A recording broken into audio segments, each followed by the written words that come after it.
Well, as I noted earlier, Mark Carney is expected to meet with Donald Trump sometime next week. We heard that from the U.S. president himself. So there really is no downtime for the Prime Minister and the government-elect. Instead, they'll have to get down to priorities and as to what those priorities should be. Well, right now we're joined by Carol Saab, the CEO of the Federation of Canadian Municipalities, and Candace Laing, the CEO of the Canadian Chamber of Commerce. Hello to both of you. Hello. Hello. So Candace, I'm going to get you to start us off because, you know, I was reading that you and your organization, you want to see this government hit the ground running. And to that, you also say you want them to demonstrate political leadership, which I take it then that you found that lacking previously? Well, I think, you know, when you look at the moment we're in and we've had to endure over the last few months, you know, we've been closed. Parliament has been closed at a time when the business community is in dire need, as are everyday Canadians, for a sense of economic relief in addition to some economic security. So I think it's upon us now that we're past the prorogation period, we're past our election, to really meet the moment and come out strong, hit the ground running with a plan of action. I think I hear so much, as I'm sure you do, Carol, are we going to meet this moment?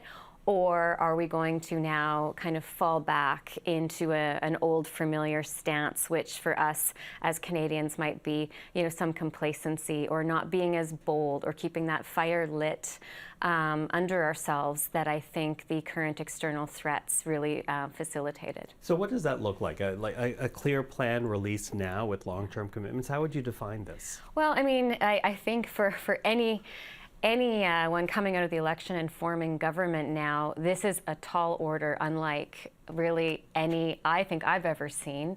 I say there's three things to really tackle at the moment. The first one is not small. There's a lot of parts to it which we can talk about, but that's getting our own house in order, I think, which this moment has stirred us all up about, right? Tackling, diversifying our markets, investing in infrastructure and internal trade. But at the same time, of course, maintaining the trade we have with the United States and stewarding our conversations around our trade agreement.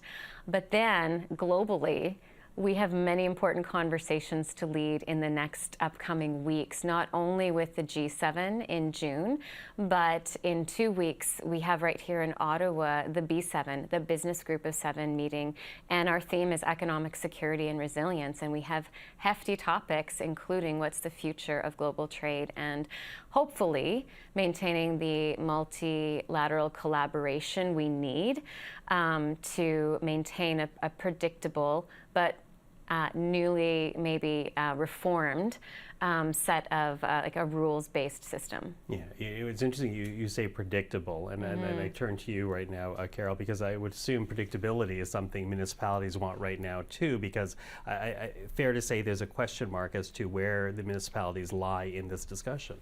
Yeah, I mean, you hit the nail on the head, right, from a perspective of needing predictability and needing long-term predictability if we're going to build the kind of resilience and stability that the economy needs us to have from the ground up in our communities. You know, I think, of the many conversations that are overdue that we've been charging towards as a country and pushed towards as a country to have in the context of this election, one of them is how do we put our local governments, our cities, our communities on more stable footing with predictable sources of revenue that grow with the economy, that enable them to deliver the kinds of transformational changes we need to see, right, to address the housing crisis, to adapt our infrastructure, to make sure that our aging infrastructure can keep up with where we need it to be.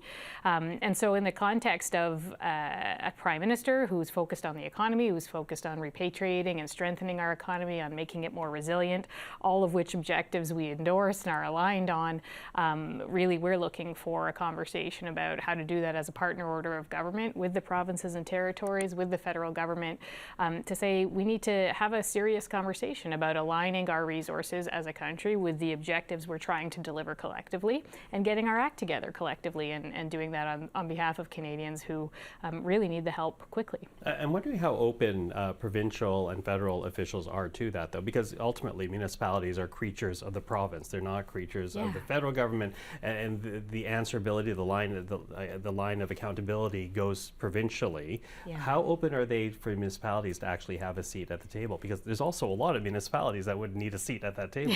They are. Thankfully, there's an organization that brings their voices together in FCM and can represent them in this conversation.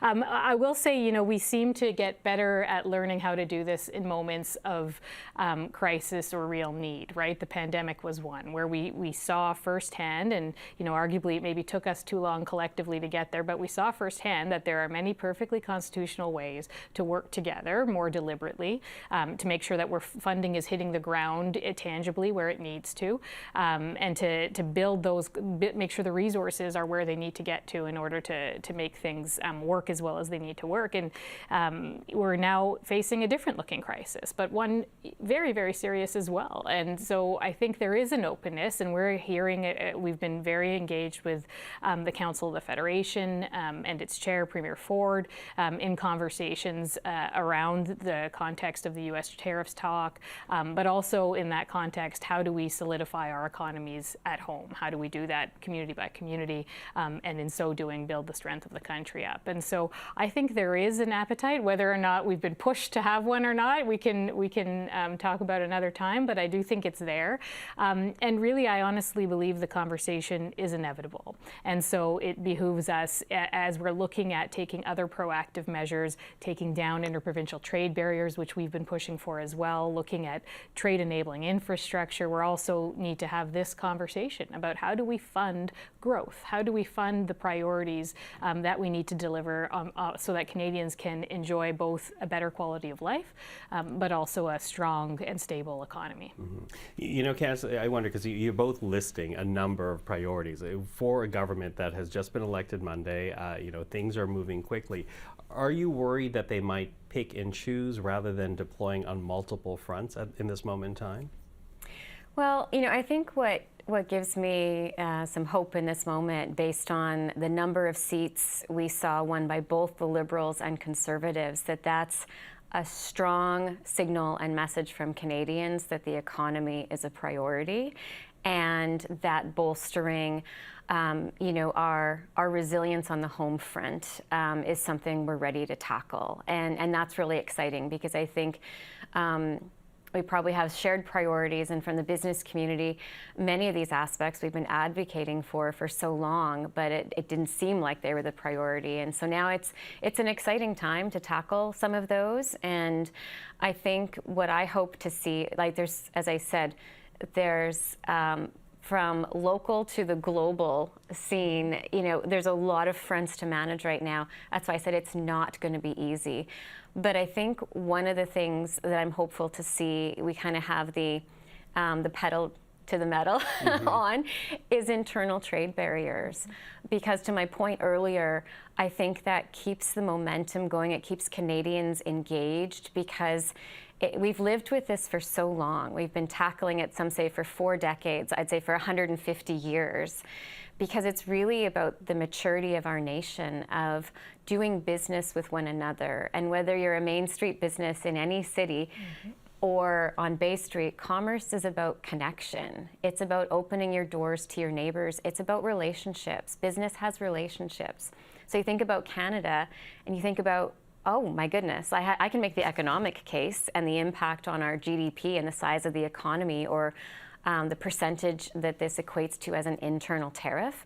But we haven't talked as much about this being a gateway move for what really could be a future for Canada, where we have actually the strength of relationships in all directions, which I think helps with the momentum we need to tackle all those priorities, whether that's diversifying trade and needing the infrastructure for it, or being in a stronger position to lead the global discussions, which we now need to do as we host the G7 and B7 discussions. Mm-hmm. And we heard it throughout the whole election, internal trade by July the 1st, infrastructure investments, these are the things that Canada can do in tandem as negotiations happen with the United States. So I don't have a lot of time left, so I'm going to ask each one of you, if you can, in a line, what is your message right now to the Carney government? Carol?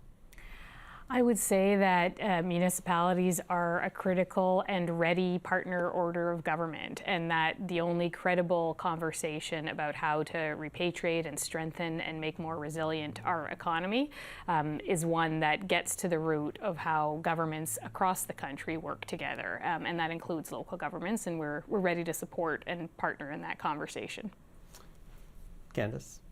I would say if it looks like, smells like, tastes like incrementalism, that's not where we need to be. This moment requires a transformational mindset and bold action. So I think that's a good test when we're looking at what's next. Are we really coming out of our habits and tendencies? Are we really tackling the current landscape with really all we can muster, which includes just a transformational mindset and bold actions? I appreciate the time. Very interesting time here in Ottawa, so great to have your input on it. Carol, Candace, thank you very much. Thank you. Thank you.